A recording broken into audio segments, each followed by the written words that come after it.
अद्भुत ज्ञानवन YouTube channel में आपका तहे दिल से स्वागत है। आज मैं नवरात्रों के व्रत के चमत्कार के बारे में एक सच्ची घटना के बारे में बताऊंगी।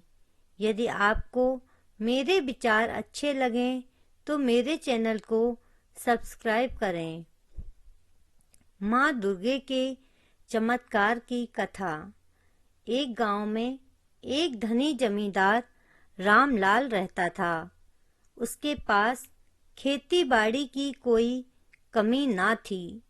गांव में उसके पास एक बड़ी हवेली थी और काफी सारे पशु थे।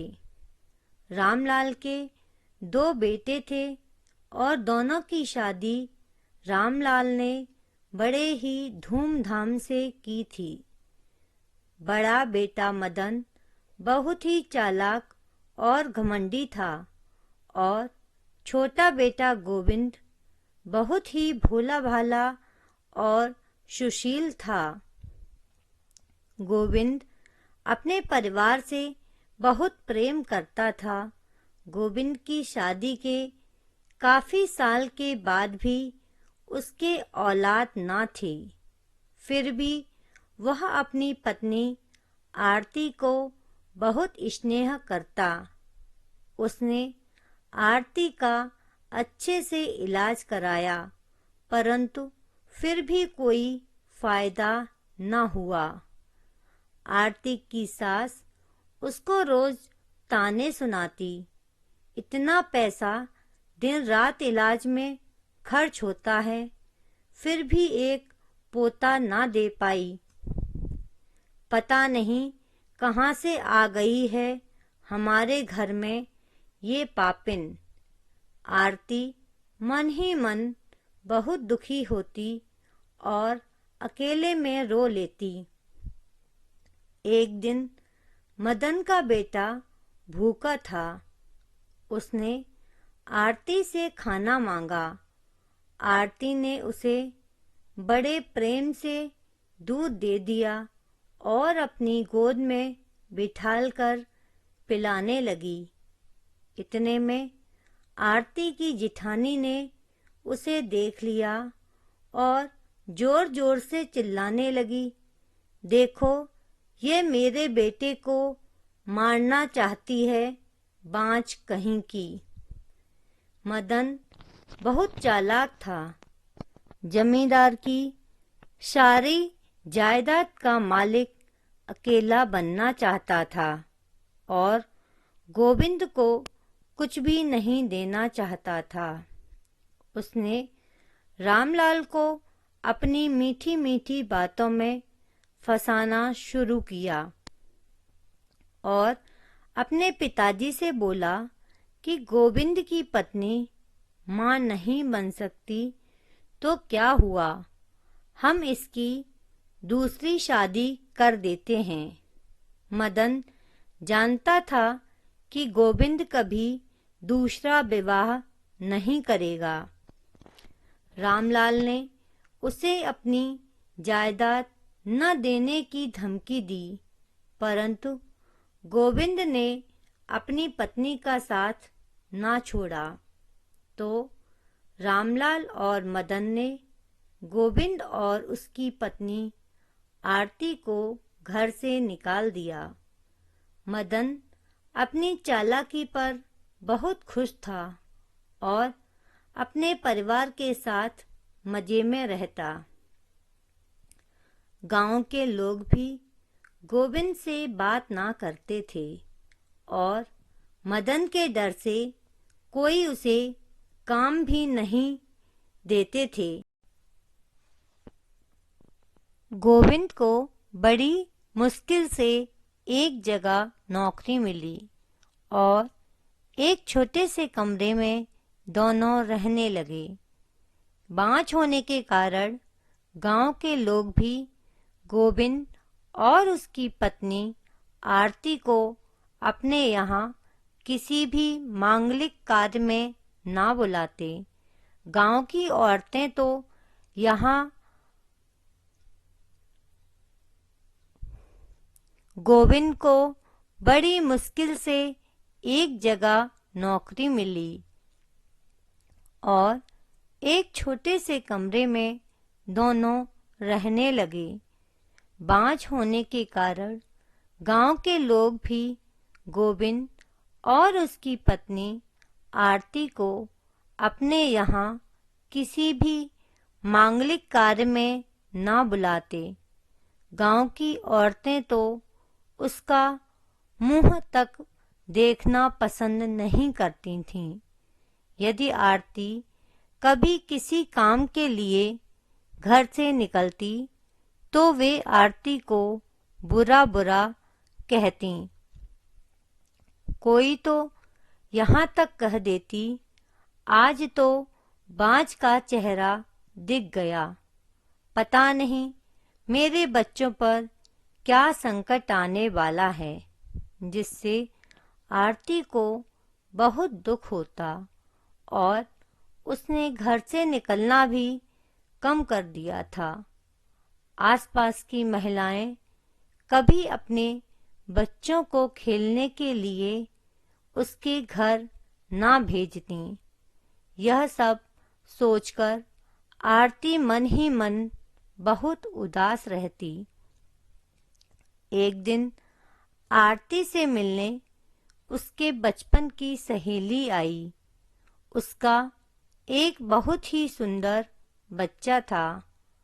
आरती ने कहा, बहन, तेरा बेटा तो बहुत सुंदर है, क्या मैं इसके साथ खेल सकती हूँ? तब आरती की सहेली ने कहा, ऐसा क्यों पूछ रही हो? ये तेरा भी तो बेटा है। ये सुनकर आरती की आंखों में आंसू आ गए। शादी को 7 साल हो गए थे, परंतु आरती को बच्चा ना हुआ। और तब आरती ने अपनी सहेली से कहा, मुझसे बाँझ कहलाने का अपमान अब और सहन नहीं होता। आरती की सहेली ने उसे ढांढस बंधाया और बोली, मेरे पास तुम्हारी परेशानी का एक उपाय है। आरती ने अपने आंसू पोंछ उत्सुकता से उसकी तरफ देखा। उसने कहा, बहन, चैत्र मास की नवरात्रि में तुम माँ दुर्गे के 9 दिन के व्रत कर लेना। माता बहुत दयालु हैं, वह अपने भक्तों की झोली जरूर भरती हैं। तुम भी यह व्रत प्रेम पूर्वक करना, माँ दुर्गे तुम्हारी मनोकामना जरूर पूरी करेंगी। आरती ने माँ दुर्गे के पूजन की सारी विधि सीख ली। आरती ने यह बात अपने पति गोविंद को बताई तो गोविंद बोला, ठीक है, मैं भी इस बार यह व्रत रखूंगा। पति पत्नी ने प्रेम से चैत्र नवरात्रि का व्रत शुरू किया। सुबह दोनों माँ दुर्गे का प्रेम से श्रृंगार कर फूलों की माला पहनाते और लाल चूनर उड़ा देते। माँ को प्रेम से भोग लगाकर पूजन करते और शाम को माँ दुर्गा के मंदिर में प्रसाद चढ़ाकर रोज शाम को मंदिर की महा आरती करते। आज नवरात्रि का आखिरी व्रत था। आरती की सहेली ने कहा कि आखिर में 9 कन्याओं को भोजन जरूर कराना, तभी व्रत पूर्ण होगा।